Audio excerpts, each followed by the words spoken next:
大家好，我是田园。今天给大家分享一个原味牛奶小餐包的做法。首先我们准备240克的高筋面粉，先加入10克奶粉，然后再加入30克的白糖，最后我们再加入3克酵母粉，然后用筷子先把它们充分搅拌均匀。搅匀后，我们先少量多次的加入大约160克的牛奶，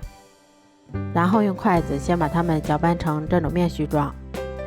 然后再下手把它们揉成像这种偏软一些的光滑面团。接着我们先加入30克室温软化的黄油，然后再把它移到面板上，像搓衣服一样继续给它揉搓10分钟左右。揉好后，我们先把它擀成厚度约3毫米的长方形饼皮。擀好后，我们再像这样先把它从两边往中间折叠一下。接着我们用擀面杖把它再次擀薄擀开一些，最后我们再把它切成像这种长条的形状就可以啦。都做好后，把它们依次放到铺有固有纸的烤盘里面，